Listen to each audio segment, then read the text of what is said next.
जय श्री ओम नमः सिद्धेभ्यः। ओम नमः सिद्धेभ्यः। नमो हरिहंताय, नमो सिंहाय, नमो आयरिहाय, नमो वज्राय, नमो वै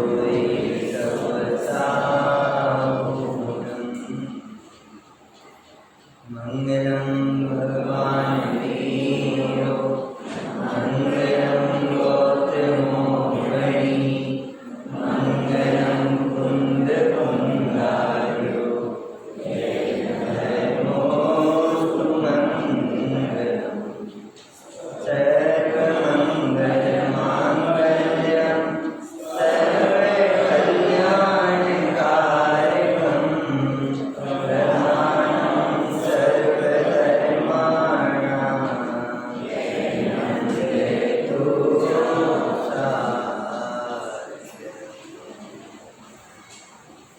नमः श्री वर्धमानाय निर्धूते कलिरात्मने, सालोकानां त्रिलोकानां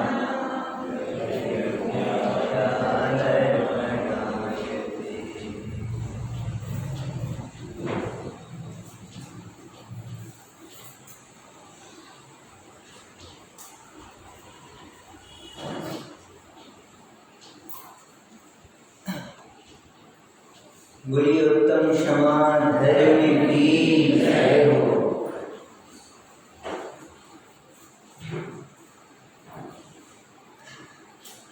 उत्तम क्षमा धर्म का पवित्र दिवस है आज।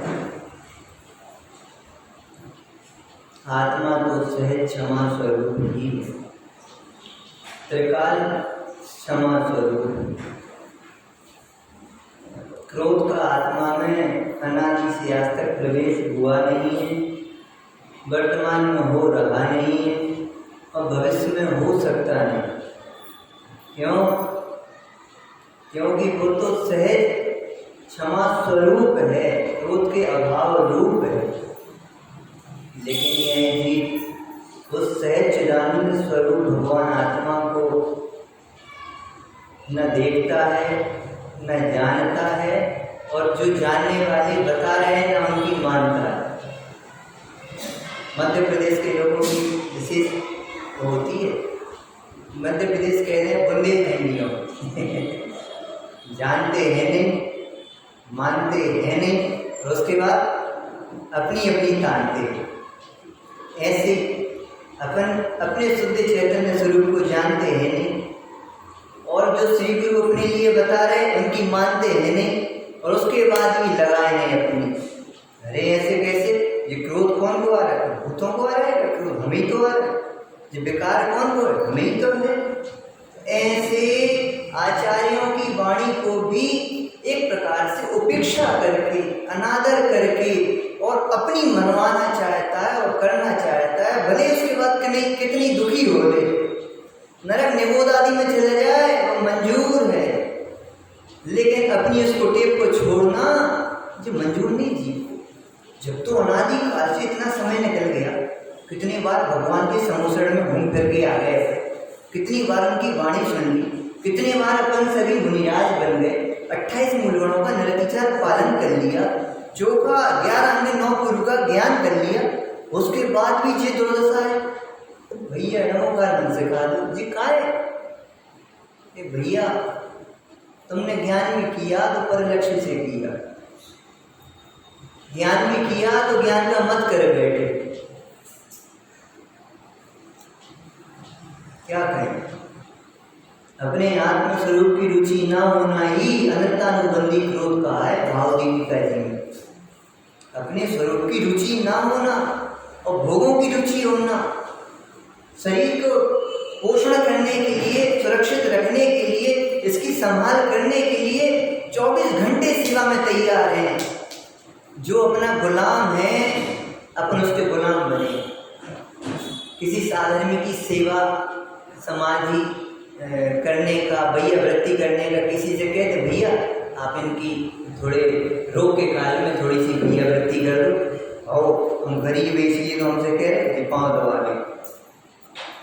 तुझे साधर्म की सेवा करना भैया वृत्ति करना गुलामी लगता है, पंचेंद्रियों की गुलामी करना गुलामी नहीं लगता। कैसी बुद्धि हो रही है?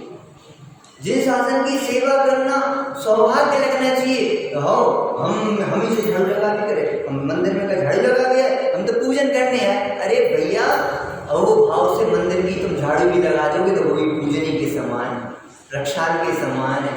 तुमने पूजन को बड़ा समझ लिया, झाड़ू लगाने को छोटा समझ लिया। तुमने अभी वस्तु व्यवस्था को भली प्रकार समझे ही नहीं है, समझे ही नहीं।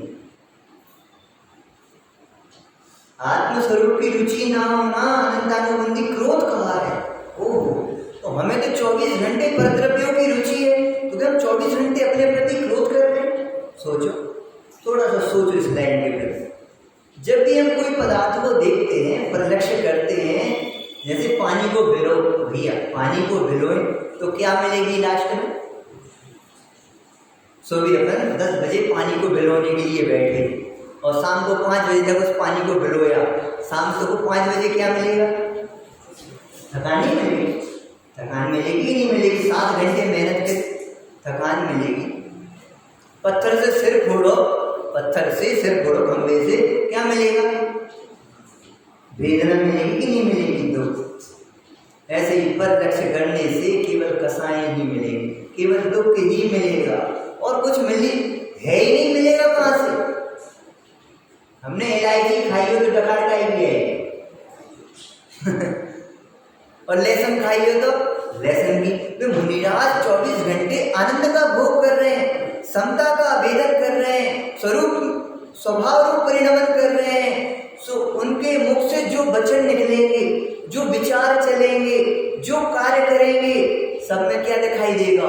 समता, वीतरागता, क्षमा, मार्दव, आर्जव, शौच, सत्य, संयम, तप, त्याग, आकिंचन, ब्रह्मचर्य। समता के 10 नाम है।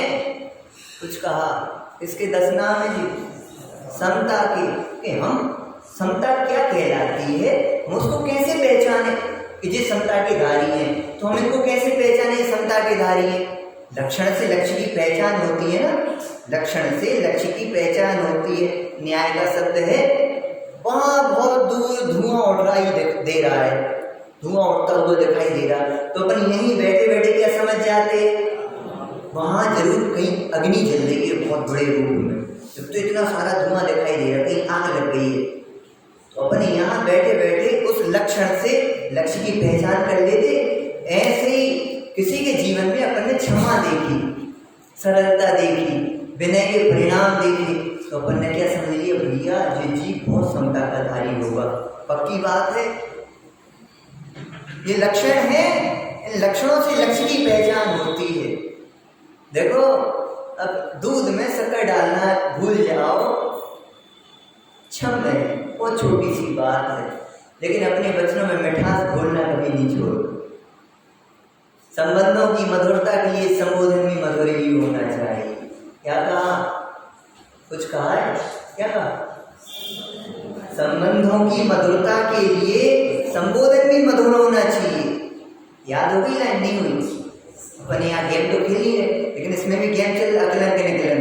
एक बार में याद करोगे तो अगलन, और 2 बार में याद करोगे तो निकलन हो गए, 3 बार में भी याद नहीं कर पाओगे तो अब हम बोल नहीं रहे क्या करें? क्या कही हमने लाइन? पंडित साहब की सूक्ति है, जो जो हमें बीच में याद आ जाता है ना, हम वो याद करा देते ताकि आप इन वचनों को यहाँ छाप लो, दिमाग में फिट हो जाए। हमें अपने संबंध बढ़ाना है, बनाना है, तो समझो अपना संबोधन कैसा होना चाहिए। फिर से बोल रहे तीसरी बार, संबंधों की मधुरता के लिए संबोधन भी मधुर होना चाहिए। क्या कहा? हाँ, अभी बहुत लोगों ने बोला नहीं है, याद नहीं हो पाया, कोई बात नहीं, याद करते हैं ना समय। ठीक है भाई साहब, ये बहुत बड़ी चीज है, बहुत बड़ी चीज है। हमें यहाँ से निकल रहे थे और जितेश भैया हमारा पैर आपके लिए लग गया। हम आपसे बहुत छोटे, 20 साल छोटे होंगे उम्र में, अब हमारा पैर आपके लिए लग गया और हमने आपसे सॉरी भी नहीं बोला, कुछ भी नहीं कहा और सीधे आगे बढ़ गए। क्या कहोगे? भले ही ऊपर से ना बोलो लेकिन अंदर में ऐसे नालायक है आजकल के बच्चे, देख करके तो चलते नहीं, चलो लग गई तो कम से कम सॉरी तो बोल देते, और जो जो हो सकता है वो सब हो जाएगा। ठीक, अब देखना दूसरी बात, फिर हम वहां से निकले और आपको पैर लग गया, और हम जैसे ही पैर लगा तो हमने कि भैया सॉरी क्षमा कर दो, धोखे से लग गए, तो आप क्या कहोगे? कोई बात नहीं, कोई बात नहीं।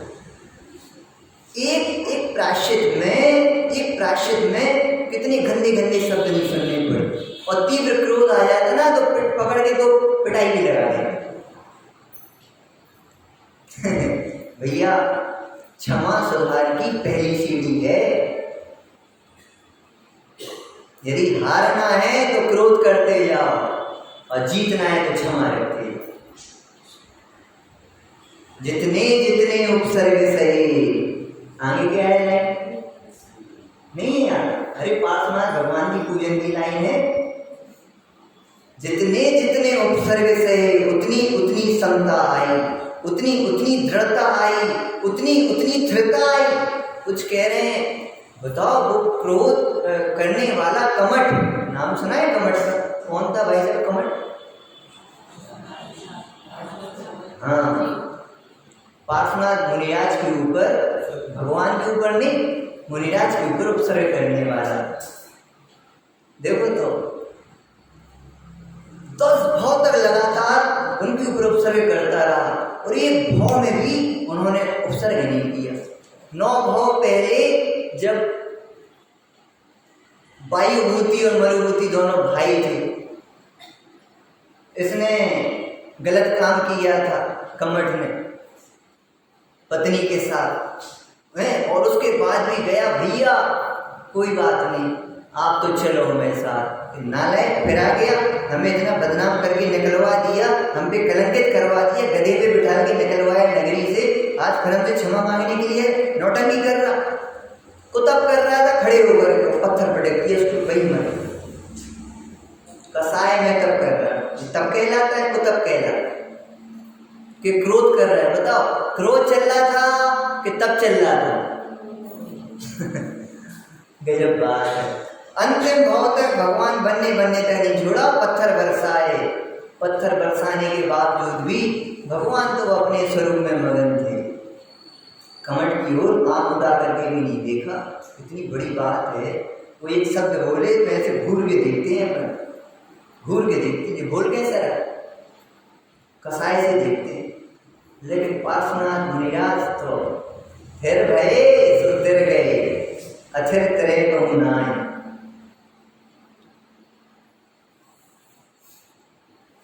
हरि भाई जी ने 24 सितंबर पुराण में बहुत अच्छी लाइन लिखी पार्श्वनाथ भगवान के चरित्र में। मालूम क्या लिखा?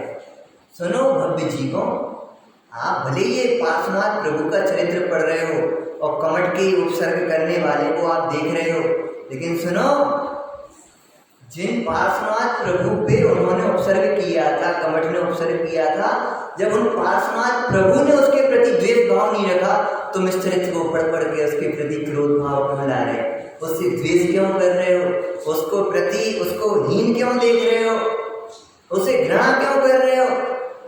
नहीं, उसे घृणा नहीं करना। क्यों? थोड़ी देर में एक पेज बाद वो कमठ भी सम्यक दृष्टि ज्ञानी धर्मात्मा होने वाला। अरे एक समय के परिणाम है, एक समय के परिणाम के बाद वो भी आने वाले मोक्ष मार्ग को प्राप्त करने वाला है। कहो तुम चरित्र पढ़ते ही रहो और वो सम्यक दृष्टि हो जाए। सोचो, एक बहुत आश्चर्य की बात लगती है कि आज भी वो अंजन का जीव आज 3 लोक का नाथ निरंजन परमात्मा बन गया, और अपन आज भी याद करेंगे तो कहाँ से याद करेंगे? वो अंजन चोर। सोचो कैसी गजब व्यवस्था है। और एक बेजीव है, देखो ये बाहर जगत में पुण्य और पाप की कैसी विचित्रताएं चलती रहती हैं, कैसे कैसे उदय बनी रहते हैं। एक जीव तीसरे नरक में है और पूरे जगत में भगवान के रूप में पूजे जा रहे हैं, और एक जीव 3 लोग के नाथ बन गए और पूरे जगत में चोर की दृष्टि से आज भी देखता है। बात समझ में आएगी? खोल के नाम नहीं बोला इसलिए नहीं बोला, खोलना भी नहीं चाहिए। तीसरे नरक में है और पूरे जगत के लोग उन्हें भगवान के रूप में पूज रहे और एक 3 लोग के नाथ बन गए, देवादि देव हो गए, जगत पूज्य हो गए और उन्हें आज 3 लोग के नाथ के उससे अर्घ नहीं चढ़ाते हैं। कहाँ से पहचान होती है उनकी? एक चोर, रंजन चोर यहाँ से, भैया वो तो पूर्वी की पर्याय थी, उसका तो प्राक भाव हो चुका है। अब तो देखो उस पर्याय का इस पर्याय में कौन सा अभाव है? लगाओ अभाव लगाओ। पूर्व पर्याय का वर्तमान पर्याय में अभाव, जो प्राक भाव हो चुका, तुम कौन सा अभाव लगा रहे हो? समझ में आ रही है ना? इसलिए आज अब उनको याद करो, ठीक है चरित्र के रूप में, उस शिक्षा लेने के रूप में उनका नाम आए, लेकिन श्रद्धा तो यही रखना चाहिए जैसे महावीर भगवान हमारे लिए वीतरागी सर्वज्ञ हैं और पूज्य हैं, वैसे भी निरंजन परमात्मा भी आज हमारे लिए पूज्य हैं। वो अंजन चोर, ऐसे शब्द भी नहीं निकालना जीवन में अब कभी। ओ रावण, अरे आने वाले भावी तीर्थंकर हैं, भावी तीर्थंकर, यानी कभी भी कहीं भी किंचित भी किसी की भी विराधना करते हुए खराब भाषा में, क्यों महाभारत रामायण जितनी भी घर में कलह होती है उसके पीछे एक ही चीज है भैया, विषमवाद होते हैं, आर्त रौद्र ध्यान होते हैं और जितने भी झगड़े होते हैं, घर टूटते हैं, उनके पीछे क्या मूल कारण बताओ? ये तो सिर्फ परिचित अनुभूत है, इसके पीछे मूल कारण क्या है कोई बताए? बहुत बढ़िया, हमारी वाणी, हमें वाणी जैसी निकलती है। बहुत अच्छी बात सुननी थी पहले, बहुत पहले, अपनी वाणी को बीड़ा बनाओ, बाण नहीं बनाओ। इतनी बढ़िया बात कही, किसने कही हमें नहीं मालूम है। अपनी वाणी को बाण नहीं बनाओ, बीड़ा बनाओ। सुन, जैसे गुड़ से मक्खियां आकर के चिपक जाती हैं और बाजू में लाल लाल उसी कलर का अंगारा रखा, उसकी ओर देखती भी नहीं है, ऐसी अपनी वाणी ऐसी मिठासमयी होनी चाहिए कि अपनी वाणी को सुनकर के सब लोग कहें, सब लोग भैया वे स्वाध्याय करते हैं, उनकी वाणी तो देखो कितनी मीठी है, रस भरी है। जब तो ये भजन बनाए गए, मीठे रस से भरी जिन वाणी लागे, यानी बहुत अच्छी बात बता रहे हैं। स्वाध्याय की सार्थकता क्रोध के काल में क्षमा रखने में है, मान के काल में विनय रूप प्रवर्तन करने में है, मायाचारी के उदय में हमारे लिए सरलता रूप परिणमन करने में, हर परिस्थिति में समता रखने में, परिस्थिति कैसी भी विषम हो परिणाम हमेशा सम रहने की चाहिए। क्या कहा? परिस्थिति कैसी भी विषम हो परिणाम हमेशा सम रहना चाहिए। जहां परिणाम विषम हुए समझो स्वाध्याय एक तरफ हो गया, ज्ञान और विवेक एक तरफ चला गया। जहां ज्ञान होता है वहां विवेक नहीं होता, जहां विवेक होता है वहां ज्ञान नहीं होता। जब विवेक खत्म हो जाता है तभी ये क्रोध और मान खड़े होते हैं। ज्ञान जाता है तब मान खड़ा होता है, क्रोध खड़ा होता है। ज्ञानियों को कभी क्रोध होता है? बताइए एक आध उदाहरण पूरी जिनवाणी में से, इतने बड़े प्रथमानी योग में से ज्ञानियों को क्रोध आया, और कभी ऐसे पुरुषों को क्रोध आया भी होगा जब उनका ज्ञान चला गया होगा तब क्रोध खड़ा हो पाएगा। अरे बात समझ, बहु विसर्ग करता के प्रति भी क्रोध नहीं। ऐसी सुंदर लाइनें थी, ऐसी निर्ग्रंथ भावनाएं अंदर में भाते रहते थे, ऐसे निर्ग्रंथों जैसा जीवन ग्रस्त दशा में रहकर के जीते थे श्रीमद जी। कैसा आनंदमय जीवन था उनका। एक अद्भुत पुरुष हो चुके श्रीमद जी, अद्भुत पुरुष थे, श्रद्धानी, ज्ञानी, ध्यानी, एक घर में रह करके सारे काम कर करके व्यापार करते हुए जंगलों में ध्यान कर रहे। देखो तो कितनी ताकत की बात है। जब तक निज बल नहीं होता ना अंदर में, तब तक ये ताकतें आई नहीं पाती। क्या कह रहे? ग्रस्त दशा में रह करके और निर्ग्रंथता की भावना को भाते हुए, बहु विसर्ग करता के प्रति भी क्रोध नहीं।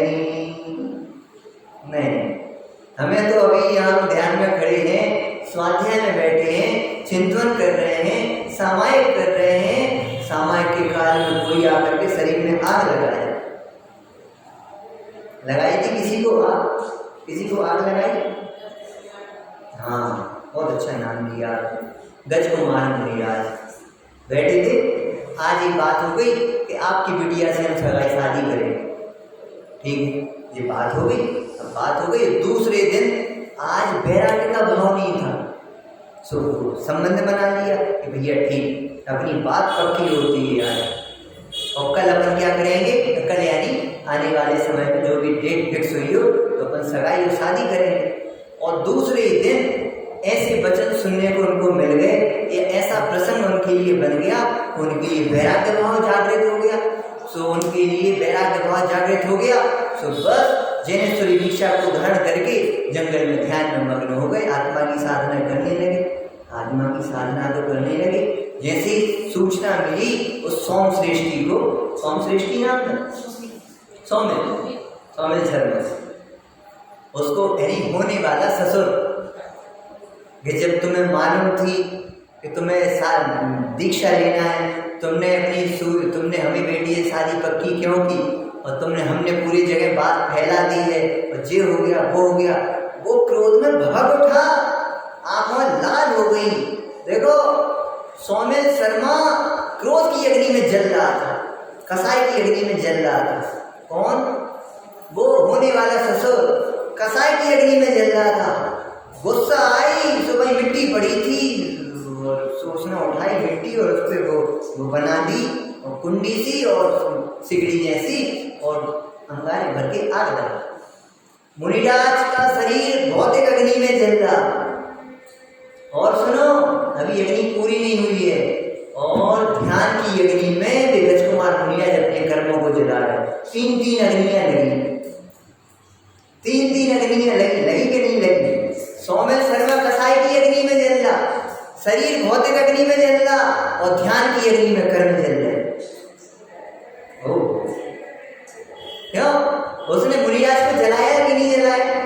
अरे वो क्या जलाएगा मुनिराज को? मुनिराज तो अपने स्वयं कर्मों को जला रहे हैं। सुनो, कसाई की अग्नि में वो सब स्वयं अपने लिए आग लगा रहा है, उसे पता थोड़ी है, पता थोड़ी वो अपने लिए जला रहा है। अरे क्रोध के वशीभूत होकर के जीवन अंधा हो जाता है, विवेक शक्ति क्षीण हो जाती है, क्या करने योग्य है क्या नहीं करने योग्य है कुछ सुध बुध नहीं रहती है, सोचने समझने की बुद्धि नाश हो जाती है। क्रोध में जीवन में कभी कोई निर्णय नहीं लेना, एक प्रतिक्रिया कर लो यहीं बैठ करके, क्या प्रतिक्रिया करना है? क्रोध में कभी भी कहीं भी कोई निर्णय नहीं करना। और सुनो दूसरी बात, कसायों को कभी लंबायमान नहीं करना। दो बात कह रहे, कौन कौन सी? क्रोध में कभी निर्णय नहीं करना, और कसायों को कभी लंबायमान नहीं करना।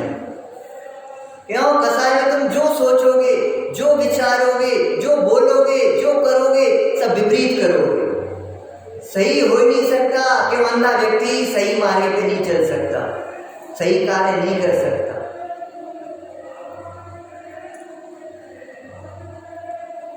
क्या करें?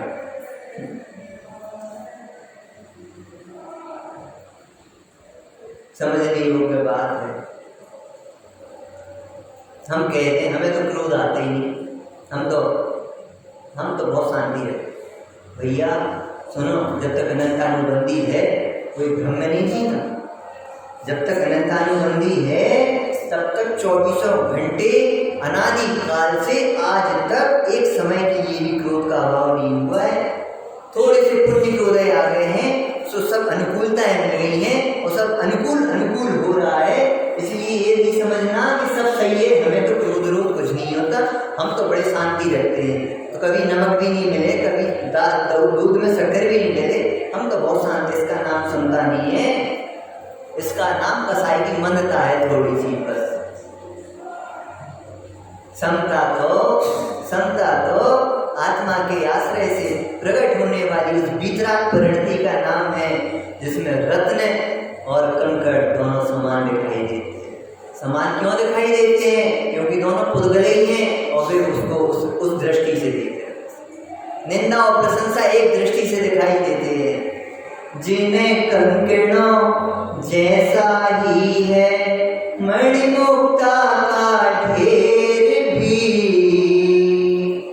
जिनका समता धन खरीदने को असमर्थ कुबेर भी, जिन्हें प्रतीत एक सी होती स्तुतियां और गालियां, सिर पर गिरती सुमना बलियां, चलती हुई दुनालियां, दोनों समय शांति में रहना जिनका सुपरिणाम है, जग के उन सब मुनिराजों को मेरा नम्र प्रणाम है। धन्य है अपने मुनिराजों का अलौकिक जीवन, धन्य है उनकी समता। सुनो, अपन धन्य ही कहना सीख जाओ। अच्छे कार्यों के अनुमोदना भी करते हैं। कौन अनुमोदना करने कौन आते? हाँ, लोकांतिक आते हैं जो पवित्र कार्यों की, पवित्र पुरुषों की, पवित्र धर्म की अनुमोदना भी करते हुए लोकांतिक बनते हैं। बैरागी की अनुमोदना करो, धर्म कार्यों की अनुमोदना करो। कभी कोई कहे भैया हमें लिए एक छोटा सा सिविल लगाने का भाव हो रहा है, तो अबे कोई आएगा नहीं, कौन आता है, सुनता कौन है? उल्टी नेगेटिव थिंकिंग मत रखो। अरे तुम तो लगाओ, अच्छी भावना भाव, हम खड़े हैं तुम हमारी अनुमोदना करने के लिए, सहायता करने के लिए, तुम चिंता नहीं करना हर कार्य में। अरे भैया क्या बताएं, घर में आग लग जाए, घर में आग लग जाए और आप बिल्कुल रोड पे आ जाओ, सब तहस नहस हो गया, करोड़पति से रोडपति हो गए, सुनना, और आपके साधन में एक जी आ गए, भैया तुम बिल्कुल दुखी नहीं हो ना, परिणाम नहीं बिगाड़ना, तुम्हें जितनी भी जरूरत हो हम तुम्हें साथ खड़े हैं, चिंता नहीं करना, चुका देना, और नहीं चुके तो हमने साधर्मी के लिए ही कमाया था, हमें चिंता नहीं। यानी उसका हमने स्थितिकरण कर दिया तो हमारा पैसा सार्थक हो गया, उसने परिणाम नहीं बिगाड़े। एक समय के परिणाम बिगड़ने से जीव नरक का नारकी बन जाता है। 1 करोड़ के नुकसान से कुछ नहीं होता है। एक समय के परिणाम बिगड़ने की चिंता करना, ना बिगड़ पाए, इसलिए पंडित जी को लिखना पड़ा, परिणाम बिगड़ने का भय रखना और सुधारने का उपाय करना। समझ में आ रही ना? मुनिराजों ने ऐसी परिस्थितियों में भी अपनी समता नहीं छोड़ी। हमें भी उनके शिष्य ही तो हैं हम, कौन के? भगवान के शिष्य अपन कहते, क्या कहते? वीर प्रभु की हम संतान, हम वीर महावीर की संतान है, किसी कायर की संतान नहीं। कहते तो हो, लेकिन कोई 2 शब्द कहे फिर क्या होता है? कोई ने 2 शब्द सुनाए आपके लिए, फिर क्या होता है?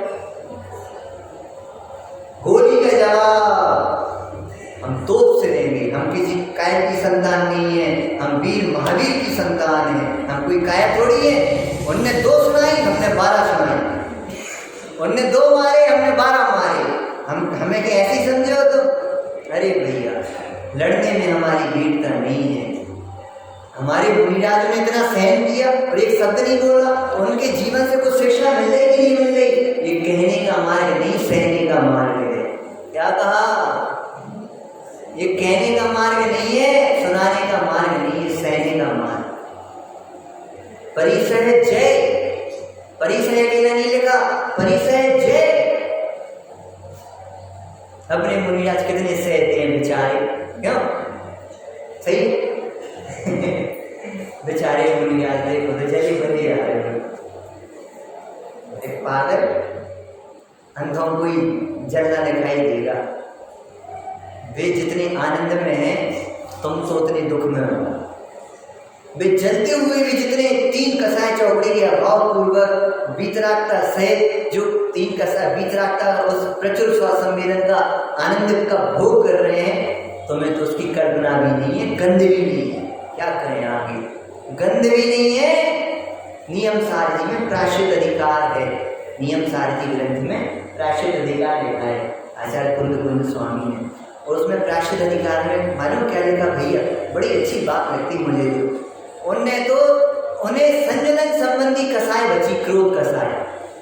और भी संजुलन संबंधी कसाय वर्तमान में है, उसके लिए भी कहते हैं अभी तो बहुत कसाय बाकी है। ओहो, पानी की रेखा समान कसाय बची है। और संजुलन संबंधी कसाय को भी कहते हैं, क्रोध कसाय को, अभी तो बहुत कसाय है। और हमारे लिए तो अभी अनंतानुबंधी कसाय बैठी है, चारों कसाएं बैठी हैं, क्रोध संबंधी अकेली देखें तो। और अपन कहते हैं हमें कुछ क्रोध नहीं है, हमें क्रोध है ही, हम तो बड़े शांति से रहते हैं। वाले धर्मात्मा मिथ्यात्व में शांति से बैठे हो। और भी संजुलन संबंधी कसाय बची है, 3 कसाय चौकड़ी के अभाव जिन्हें का आनंद ले रहे हैं भीतर आत्मा का, स्वरूप का। और वे कह रहे हैं बहुत कसाय बाकी है, और तुम कह रहे हमें कसाय हमें वो आती नहीं, हम कभी कसाय आती नहीं, तो बहुत शांति जी। सोचो तेरी परिणति कहाँ जाए। आ रही बात समझ में नहीं आ रही? जो ये भ्रम है हमें तो कसाय नहीं। बोलो यहाँ कसाय, यहाँ बैठ गए आप जिनवाणी सुन रहे हो, यहाँ क्रोध कसाय चल रही नहीं चल रही भाई जी? चल रही? अरे चल रही कि नहीं चल रही? हाँ या काम है तो उत्तर दो। आप ऐसा ऐसा करते हमको समझ नहीं पा रहे हैं। बोल बोल घुमा दिया। चल रही कि नहीं चल रही? देखो शांत है, कुछ बोलो तो फंसेगा, बोलो ही मत। चल रही है, मंद चल रही, चल तो रही है, तो मिटाना कि नहीं मिटाना? कैसे मिटाओगे? मिटाओगे कैसे? इन मुनिराजों ने कैसे मिटाई, ज्ञानी धर्मात्माओं ने कैसे मिटाई, आप कैसे मिटाओगे? भैया जैसे उन्होंने मिटाई वैसे ही तुम्हें मिटानी पड़ेगी, दूसरा कोई उपाय है ही नहीं। एक आत्माश्रय के अलावा 3 लोक 3 काल में उस अनंतानुबंधी क्रोध को मिटाने का दूसरा कोई उपाय नहीं। एक आत्मा ही शरण है और विजरागी भगवान ही शरण है। निश्चय से शुद्धात्मा, व्यवहार से विजरागी परमात्मा, और दूसरे कोई शरण हो तो बता दो। इनके पास क्यों आए? अपनी पास जाओ सीधे। कुछ का एक प्रश्न खड़ा किया है कि इनके पास क्या है भगवान के पास, सीधे आत्मा में आओ ना। प्रश्न समझ में आया नहीं आया? हाँ, भगवान के पास जाने की क्या की जरूरत, अपनी पास सीधे आओ। तो अपन क्या हुआ है भगवान के पास, बताओ? है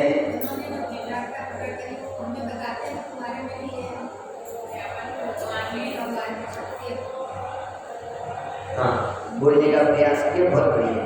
बोलना है भैया, हम तो पूछेंगे आपसे, आपको बोलना है। क्यों? आप स्वाध्याय करते हो प्रतिदिन, इसलिए। और स्वाध्याय सवाल नहीं होती तो हम नहीं पूछते, फिर हम सब बताते जाते हैं।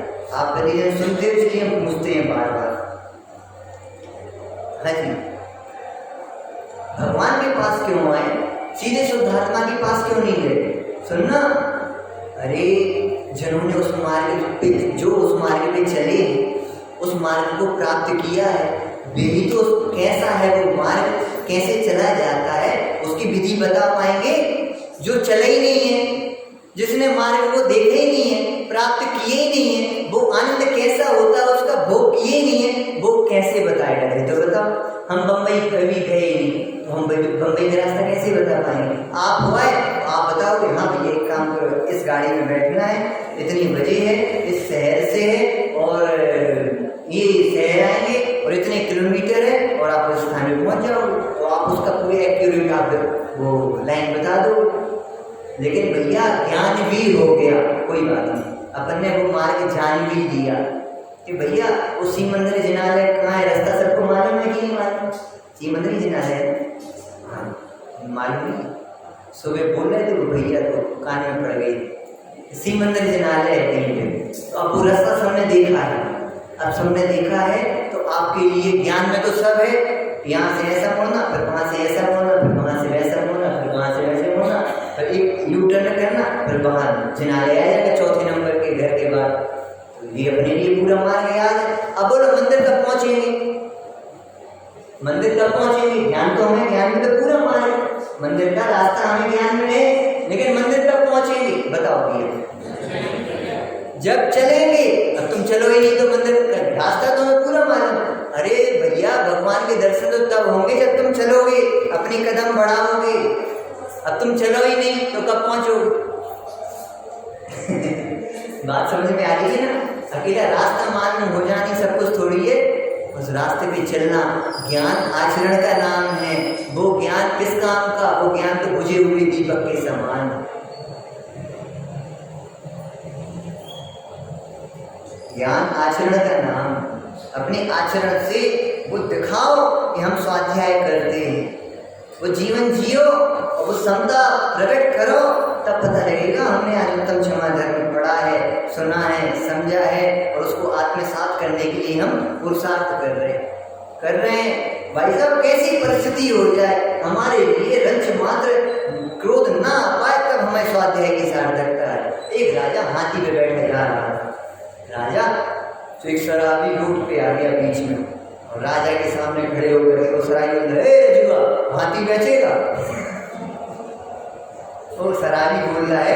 तो राजा ने जैसे ये शब्द सुने, जी हमसे रजुआ बोल रहा है और कह रहा हाथी बेचेगा, इसकी इतनी ताकत, हमें हमसे ऐसा बोल रहा। सो उसने उसको बहुत तेज गुस्सा आ गया राजा को। सो उसने सिपाहियों से कहा इसको बंद कर दो जेल में। लेकिन मंत्री को गुस्सा नहीं आया, रंच मात्र। क्यों नहीं आया? मंत्री को गुस्सा क्यों नहीं आया?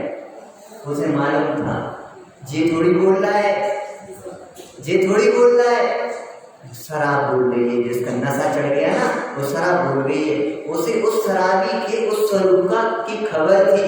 तो उसे मंत्री को बिल्कुल भी रंच मात्र गुस्सा नहीं और राजा आग बबूला हो गया। यानी क्या समझे कि जब स्वरूप का विचार होता है किसी भी चीज का, तो उस विषय में हमें क्रोध नहीं आता, और जहां स्वरूप का विचार नहीं होता है वहां क्रोध आता है। अब उस सैनिक के लिए क्या दिखाई दे रहा? जो चेतना के गुरु हैं और उसने हमें गुरु का अपमान किया था, तो हमें अपने गुरु का अपमान का बदला लेना है। सुनो, बदले की भावना नहीं रखो, बदलाव की भावना रखो। बदले की भावना से निदान बंद होता है, बदले की भावना से जल्दी से निदान बंद हो जाता है। इसलिए जब जीवन में कभी भी बदले की भावना नहीं रखना, हमेशा बदलाव की भावना रखना। हम नहीं बदल सकते ये मत सोचो, अरे इस विचार को ही बदल डालो, हम बदलेंगे और जरूर बदलेंगे। अनादि से मिथ्यात्व चला आ रहा तो चलता रहेगा क्या? नहीं, अब ये मिथ्यात्व का अभाव हो।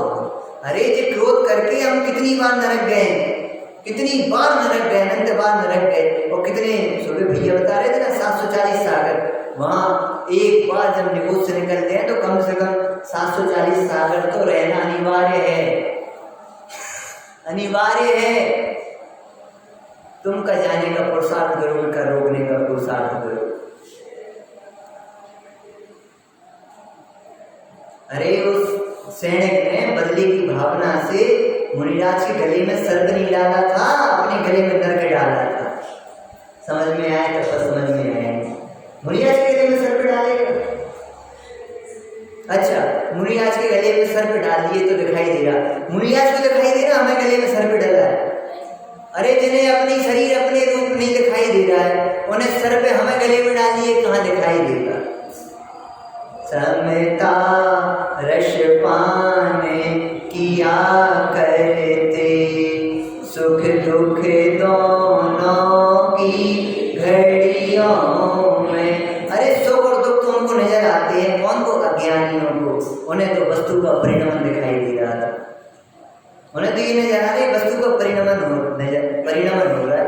अभी अच्छे रूप परिणमन हो रहा था इस शरीर का, पुण्य के उदय रूप में जैसा परिणमन हो रहा था, अभी इस रूप परिणमन हो गया कि पूरे शरीर में चींटियां चढ़ गई हैं, पूरा शरीर सूज गया है, शरीर में खून पूरे में झर रहा है, सब जगह छेद हो गए और बहुत वेदना हो रही शरीर में।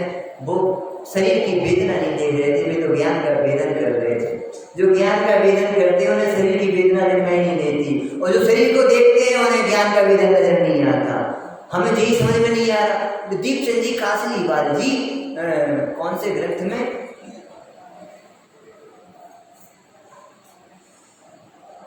आत्मावलोकन में कह रहे हैं हमें पूरे जगत में ज्ञान ही ज्ञान नजर आ रहा है। और हम कह रहे हैं दुकानी और घर पैसा नजर आ रहा है। वे कह रहे हम समता संभाले, अपन कह रहे दुकान संभाले। समझ में आ रही क्या कहना चाह रहे हैं? उनके जीवन की धारा किसके लिए जी रहे हैं, हम किसके लिए जी रहे हैं? उनके जीवन का प्रयोजन क्या है, लक्ष्य क्या है, पक्ष क्या है? हमारे जीवन का प्रयोजन क्या है, साध्य क्या है, लक्ष्य क्या है, पक्ष क्या है? जो जिसमें हमें सुख नजर आ रहा है हम वहीं तो बढ़ रहे हैं, उसी में अपना उपयोग लगा रहे हैं, उसी का पोषण कर रहे हैं, उसी को बढ़ा रहे हैं, उसी के बारे में सोच रहे हैं, उसी के बारे में निरंतर चिंतन कर रहे हैं, तो वो बढ़ भी रहा है। पैसों के बारे में सोच रहे हो तो पैसा बढ़ता भी जा रहा है। तुम समता के बारे में सोचोगे तो समता बढ़ेगी। पंडित जी की सूक्ति सुनी होगी, अरे भैया संपत्ति नहीं समता बढ़ाओ। हर परिस्थिति में समता काम आएगी, संपत्ति किसी भी परिस्थिति में काम में नहीं आएगी। बिल्कुल 100 में 100% बात है, चौकी बात है, बिल्कुल 24 कैरेट की। हर परिस्थिति में समता काम आएगी, वेद विज्ञान काम आएगा, क्षमा काम आएगी। एक भी परिस्थिति में घर वाले काम नहीं आएंगे, मोह काम नहीं आएगा, मोह काम नहीं आएगा।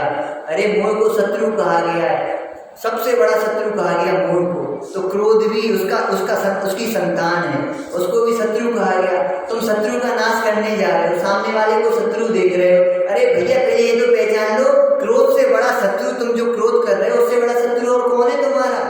सामने वाला शत्रु नहीं है, वो नौकर तो निमित्त है, उसका रंच मात्र भी दोष नहीं है। निमित्त तो अकर्ता होता है, अकिंचित कर होता है। कितने सिद्धांत भरे पड़े हैं एक सिद्धांत को समझने में, सारे सिद्धांत लग जाएंगे। निमित्त उपादान द्रव्य गुण पर्याय क्रमबद्ध पर्याय, सारे सिद्धांत लग जाएंगे। आप लगाओ तो सही। एक द्रव्य दूसरे द्रव्य का करता नहीं, कौन सा दोष है बताओ? 5 पांडवों को जला दिया और उनको नहीं जलाया, अपने को जलाया। समझ में कैसे आए? जब तक ये वस्तु व्यवस्था हमें ज्ञान में खचित नहीं होगी। समझना तो पड़ेगी ना। आज समझो चाहे काल समझो और चाहे अनंत काल बाद समझो, समझना तो यही पड़ेगा, तभी कल्याण होगा। इसके बिना कल्याण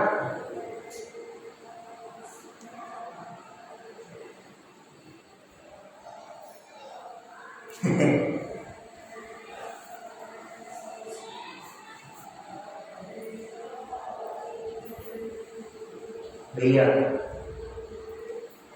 क्रोध से तो नए नए शत्रु बनते जाते और क्षमा से शत्रुता का ही नाश हो जाता। सच्ची बात है, बिल्कुल सच्ची बात। शत्रुता का ही नाश हो जाता है। क्रोध से बैर होता है और बैर से नए नए उभरे हुए। देखो क्रोध करने वाला, बैर रखने वाला, विपरीत मार्ग पे चलने वाला, विपरीत विचार विकार के जनक है। विपरीत विचार, क्रोध विकार कहा गया। क्रोध को क्या कहा गया? विकारी भाव। अब विकारी भाव कब होगा? जब विपरीत विचार होंगे। विपरीत विचार होगा तो क्या होगा? तनाव होगा, टेंशन होगी, चिंता होगी, डिप्रेशन होगा, माइग्रेन होगा, घबराहट होगी। क्रोध करने वाला न स्वयं शांत रहता है, न दूसरों को शांति में निमित्त बनता है। स्वयं अशांत होगा, दूसरों की अशांति में निमित्त बनेगा। सोचो तो कितनी हानि है। क्रोध से कितने लाभ है और क्षमा से कितने लाभ है बताओ? क्रोध से 100% हानि और क्षमा से 100% लाभ।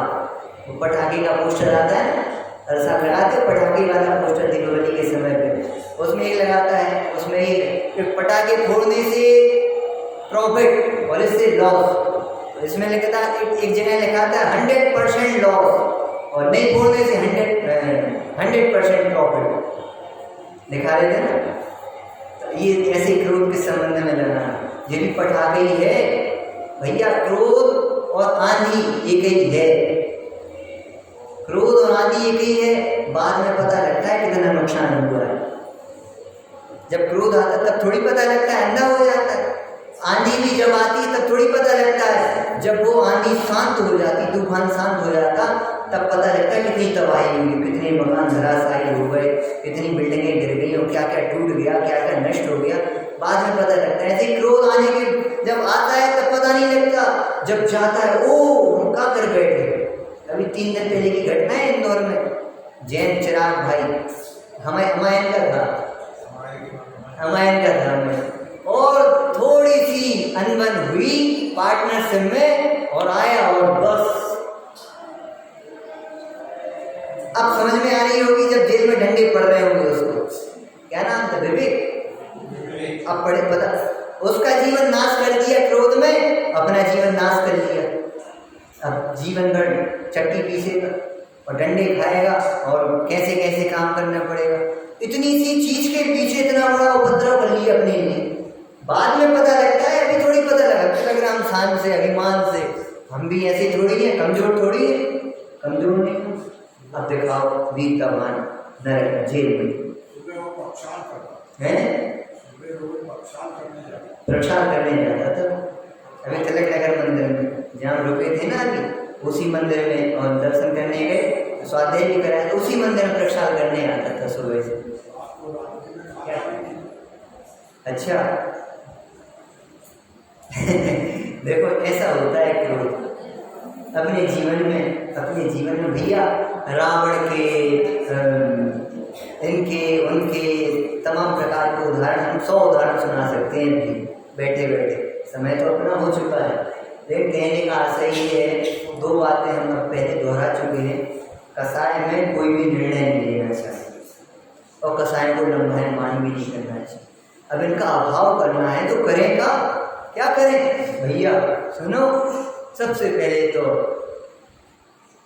वस्तु स्वभाव से उसको देखो। जो इनने हमें गाली दी है, तुम्हें गाली दी है कि नहीं दी, लगी कि नहीं लगी, देखो तो पंडित जी ने यहाँ प्रयोग किया है इसका। 1-2 पेज में उस विषय को पूरा खोला है। गाली तो दी है, मारा तो नहीं किया इसमें प्रयोग, पढ़ाया नहीं पढ़ा, स्वाध्याय किया नहीं किया, हाँ मारे तो है, जान तो नहीं, जाने तो ले रहा, धर्म तो नहीं छुड़ा रहा। ओहो, इसके प्राणों से भी ज्यादा कीमती है धर्म भैया। शरीर ही तो छूट रहा, शरीर ही तो छूट रहा, मेरा क्या छूटा। ओह, धर्म छूटता तो मेरा कोई छूटा। सीता जी को गुस्सा नहीं आई रामचंद्र जी के ऊपर, रावण के ऊपर। चंदन वाला को गुस्सा नहीं आई उस सेठानी के ऊपर, मूर मुड़ा दी, जेल में डाल दिया, कुछ खाने को नहीं दिया, बेड़ियों से बांध दिया और कितनी निंदा की, कैसे कैसे कलंकी शब्द बोले, रंच मात्र गुस्सा नहीं आए। और कैसा मालूम क्या कह रही वो चंदन वाला, चंदनी वाला ना, चंदनी वाला, हम नाम तो गलत नहीं बोल रहे इसलिए, चंदन वाला। अच्छा कम से कम यहाँ बड़ी रोटी नहीं मिल रही है, बेड़ियों से बंधे हैं, मूड मुड़ा दिए, भोजन नहीं मिल रहा है, गंदे गंदे शब्द मिल गए, शब्द ही तो मिलिए। कम से कम यहाँ इस कोठरी में हमें सील की सुरक्षा तो है। देखो सील का बहुमान है, कम से कम हमें धर्म तो हमारा बचा रहा। सील यानी धर्म, सील यानी स्वभाव, ऐसी क्षमा यानी धर्म, यानी हमारा स्वभाव। कम से कम हमारा स्वभाव तो नहीं छूटा, और सब छूट जाए, पूरा 3 लोग छूट जाए तो छूट जाए, लेकिन हमारा धर्म हमसे न छूटे, यानी हमें परिणाम ना बिगड़े एक समय के लिए। भैया बहुत कीमती है, बहुत कीमती है। हर परिस्थिति में अपनी इस मनस्थिति को संभाले। परिस्थिति को नहीं सुधारा जा सकता, परिस्थिति को नहीं सुधारा जा सकता, वो तो उदयाधीन व्यवस्था है, लेकिन मनस्थिति को तो सुधारा जा सकता है ना। मनस्थिति को सुधार करके अपने जीवन को पवित्र बनाओ।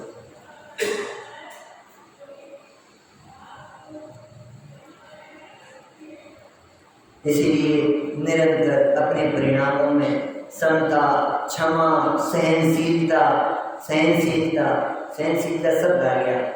थोड़ा सा बोलते क्या करेगा आदमी, जो यहाँ थोड़ी सी नहीं सुनता है ना, जो थोड़ी सी यहाँ नहीं सुनता है उसे बहुत सुननी पड़ती है।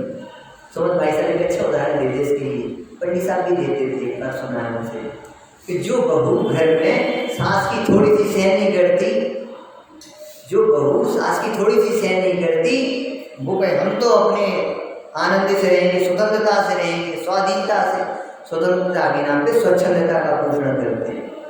स्वच्छंदता चाहते हैं, चाहे जैसे प्रवर्तन करना चाहते हैं, यानी अच्छी भाषा बोले मनमानी प्रवृत्ति करना चाहते हैं। सुनना, वो कहेंगे हम तो स्वयं कमा लेंगे, हम तो इतनी पढ़ाई करके आए हैं। आज का जमाना है, इसलिए जमाने के अनुसार शब्द डाल दिए उसमें।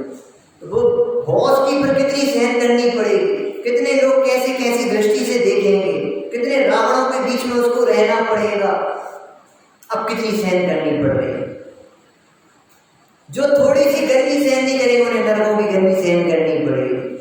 भैया अपनी सहन शक्ति बढ़ाओ, 2 वचन सुनने की क्षमता बढ़ाओ। 22 परिसर होते हैं। कितने परिसर होते हैं? 22। उसमें सबसे ज्यादा बड़ा परिसर किसको कहा गया मालूम है? जो बड़े बड़े संत और महात्मा भी उसको वशीभूत में नहीं रहते, उसके छूट जाता है उनका। कौन सा परिसर मालूम? 22 परिसर में आक्रोश परिसर। द्वीपायन मुनिराज पे सहन नहीं हुई और बस अपने को भी नाश कर लिया और पूरी द्वीपायन नगरी के एक व्यक्ति को जला के राख कर। ये कसाएं ऐसी हैं, न शांति स्वयं जीते न किसी को जीने देते। इसलिए निरंतर भैया अपने परिणामों में क्षमता, शांति, क्षमा रखने का निरंतर अपना अभ्यास कर। यही अपने लिए सुखी करने वाले हैं, यही अपनी क्षमता को बढ़ाने वाले हैं, यानी यही मोक्ष मार्ग है अपना। इसलिए निरंतर ये अपना पुरुषार्थ बढ़ाते जाएं। देखो एक बहुत अच्छा फॉर्मूला बता रहे हैं आपके लिए। फॉर्मूला है, बस 1 मिनट में अपनी 2 मिनट में अपनी बात पूरी कर रहे। 10,000 रुपये में मोक्ष चाहिए कि नहीं चाहिए? बोलो 10,000 रुपये में मोक्ष चाहिए कि नहीं चाहिए? मिल जाएगी? ले लो 10,000 रुपये, बहुत बढ़िया। तो आपको मोक्ष मिल जाएगा 10,000 रुपये पक्का। कैसे?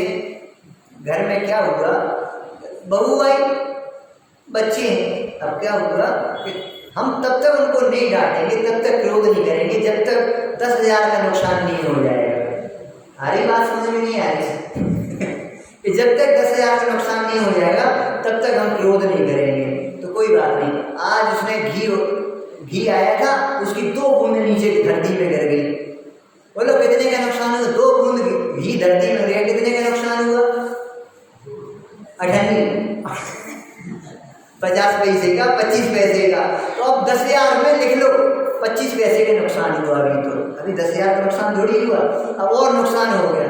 कल वो उसने और नुकसान कर दिया और हम कह रहे उसी एक अपन ने वो दिलाया था सामान और उसने वो तोड़ दिया।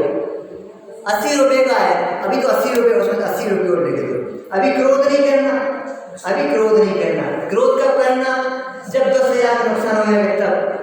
भाई साहब आप 5 साल तक उस नई बहू को आप नहीं डांटेंगे, बार बार नहीं टोकेंगे, बार बार ताने नहीं देंगे, 5 साल में तो वो घर क्या बन जाएगा। 5 साल तक आपने क्रोध नहीं किया, अब ये बात गारंटी हो गई, अब जीवन भर आप क्रोध नहीं कर पाओगे। अभी 5 साल में 10,000 का नुकसान नहीं हो पाएगा। फिर वो एक साड़ी लाई थी 3,000 रुपये की और वो इसने घुमा दी और लिख दो गुस्सा नहीं करो, 3,000 रुपये और जोड़ दो, अभी 10,000 का नुकसान नहीं हुआ। फिर कल 500 रुपये का घी लाया और उसने फिर ढोल दिया और जोड़ दो, उसमें 500 रुपये प्लस कर दो, अभी तो 4,500 रुपये हुए, अभी तो 6,000 बाकी है। क्रोध इतने कार्यों में नहीं हुआ। ऐसे जब तक 10,000 का नुकसान होगा जब तक तो 5-8 साल बीत जाएंगे। सोचो 5 साल में आपने कितने ताने देने से, कितने क्रोध करने से, कितने आत्मज्ञान करने से, कितने संकेत परिणाम करने से आप बच गए। आपने कितने कर्मों की निर्जरा कर दी। भैया आप 1 साल में 1 करोड़ रुपए नहीं कमा पाए। सुनना, दूसरी गणित कमान बता रहे हैं आपके, गणित दूसरी बता रहे हैं। आपने 1 साल में 1 करोड़ रुपए नहीं कमा पाए, लेकिन आप रोगी नहीं हुए, आपका घर नहीं टूटा, आपके परिणाम विकृत नहीं हुए और आप रोग, मान लो कैंसर हो जाता, कितना खर्च हो जाता 1 साल? 50 लाख रुपए खर्च हो जाते और हवा भी नहीं लगती, कांच लेके पानी जैसे पैसे। तो आप ये देख रहे 50 लाख की कमाई नहीं हुई, अरे 50 लाख का आप रोगी नहीं हुए, स्वस्थ तन है, शांत मन है, इससे बड़ी पूंजी और क्या होती है? यही तो पूंजी है, स्वस्थ चित्त शांत मन। ये हमारे जीवन की सबसे बड़ी पूंजी है। ज्ञानाभ्यास हमारा व्यापार है, अहिंसा हमारी जीवन शैली है, ज्ञान वैराग हमारी पूंजी है। कब समझेंगे परिभाषाएं? तब तक पढ़ते रहेंगे और जीवन ज्यों बदल जीते रहेंगे। ज्ञान वैराग्य हमारी पूंजी है। ज्ञान से बड़ा कोई मंगल नहीं, मोह से बड़ा, क्रोध से बड़ा कोई अमंगल नहीं। कब समझेंगे ये परिभाषा? कुछ कह रहे थे कि जब तक 10,000 का नुकसान नहीं हो जाए तब तक शांति रखो। जिस दिन 10,000 का नुकसान हो जाएगा उस दिन पर क्रोध करेंगे। चलो कोई बात नहीं, आज बहू के लिए क्या दिलाया अपन ने? 1 लाख रुपए का हार दिलाया। आएगा नहीं 1 लाख रुपए आज के समय में, लेकिन 1 लाख रुपए का अपन ने हार दिलाया। हार दिलाया, अब बोलो, अब तो 10,000 से ज्यादा का नुकसान हो गया कि नहीं हो गया? हो गया कि नहीं हो गया? 1 लाख का नुकसान कर दिया, हार घुमा दिया। अब बोलो क्रोध करें कि नहीं करें? बताओ, नहीं करें? क्यों क्रोध नहीं करें? अरे हमें 50 लाख दे के जाना था, उन्हें 10 लाख दे के जाएंगे, हमारा क्या गया? इन्हीं का नुकसान हुआ। आ रही बात समझ में? नुकसान कौन का हुआ? अपना कि इनका?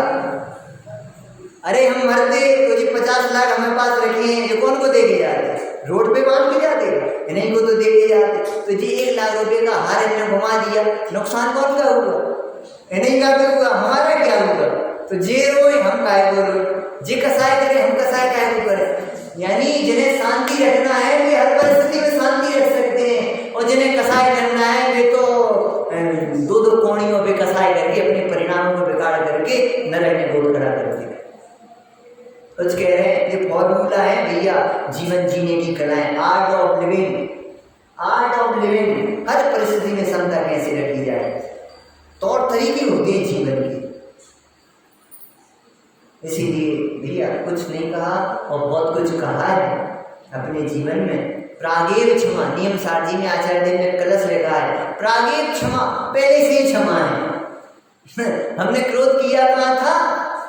जब तो रियाज का उपदेश निकला, सब धर्म में वृद्धि है तू जी का कह रहे, जी का कह रहे, हमने तो इन पे उपसर्ग किया, इनके ऊपर इनको इतना उपद्रव दिया, इनका शरीर पूरा सूज गया है, लाल हो गया, खून झल रहा है, और जी हमसे भी चेलना से भी कह रहे हैं चलो जी तो इनकी भक्त थी, इसको सद्धर्म में वृद्धि है, वृद्धि वस्तु का आशीर्वाद दे दे जी, तो हमें भी सद्धर्म, हमें भी धर्म जीवन में धर्म की वृद्धि हो, हमारा भी कल्याण हो।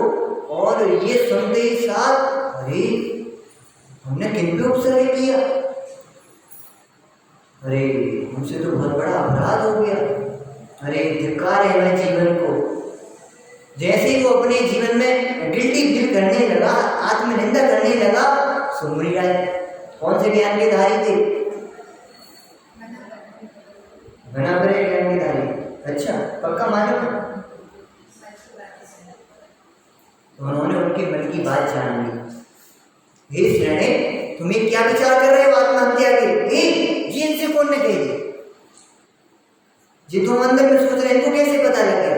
और ये तो बहुत पहुंची हुई चीज है, ये तो महान है, हमने ये क्या कर दिया? हमने किनकी आराधना कर दी? धिक्कारने लगा अपने को, पर मुनिराज ने उसको संबोधन दिया। ओह, भव्य जीवों को ही महापुरुषों के संबोधन मिलते हैं, सबको संबोधन नहीं मिलते। और बस आमूलचूल परिवर्तन करेंगे। आज 7वें नरक का नारकी सम्यक दर्शन प्राप्त करके 3 लोक के नाथ और तीर्थंकर प्रकृति जैसा बंध बांधने के लिए तैयार हो गए। छाए समय तो ग्रहण किया, देखो तो गजब हो गया।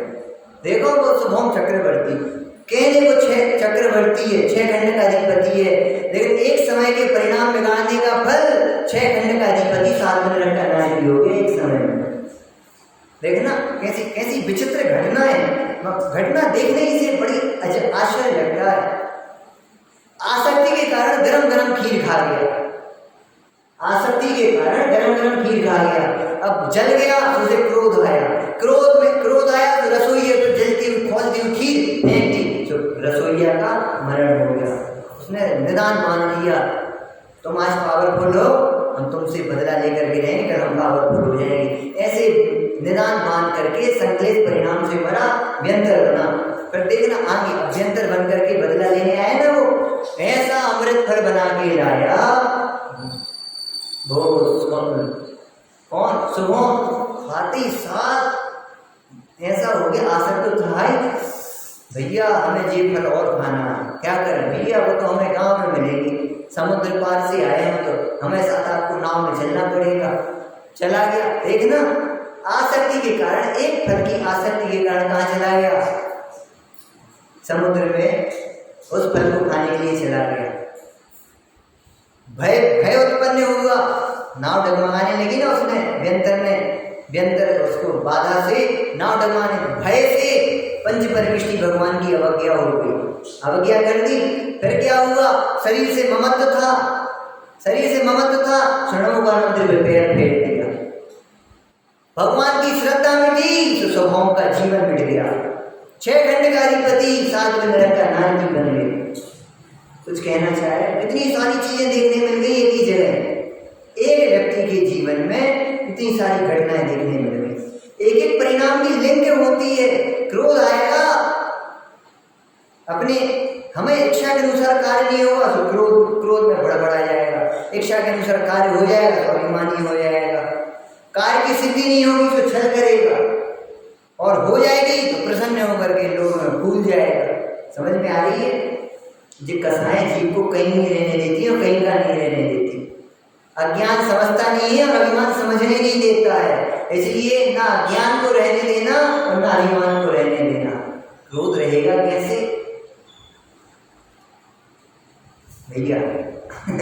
बहुत सारी चर्चा कर ली, लेकिन हमारी सच्ची विजय तभी होगी जब हम क्रोध पर विजय करना सीखेंगे, स्वाध्याय के माध्यम से उसको जीवन में दिखाएंगे। तब लगेगा कि हाँ जी स्वाध्याय करते हैं, अपनी इच्छाओं को रोकेंगे, विषय कसार में जाने वाली प्रवृत्ति को छीण करते जाएंगे, तब कहीं जाकर के अपने स्वाध्याय की सार्थकता होगी, क्षमा जीवन में आएगी। क्षमा से जीव पूजनीय हो जाता है, क्षमा से जीव की प्रशंसा होती है, समता ही जीव के लिए मोक्ष मार्ग में आगे बढ़ाती है। ऐसी क्षमा को अपने ज्ञानी जन, मुनिजन, धर्मात्मा, भगवान यानी मोक्ष मार्ग के सभी जीव उसको धारण करते हैं। हमें भी यदि उस मार्ग के पथिक बनना है, हमें भी इस क्षमा को जीवन में धारण करना पड़ेगा, क्रोध का अभाव करना पड़ेगा, और वो होगा आत्मा के आश्रय से। आत्मा का आश्रय होने पर वो क्षमामयी की चिराग परंडी प्रकट होगी, समता प्रकट होगी, तब अपना जीवन आनंदमय शांतिमय बनेगा। ऐसा जीवन अपन सभी बनाने के लिए निरंतर प्रयत्नशील हों तो जरूर अपना जीवन आनंदमय होगा। ऐसा आनंदमय जीवन अपन सभी का हो, इसी में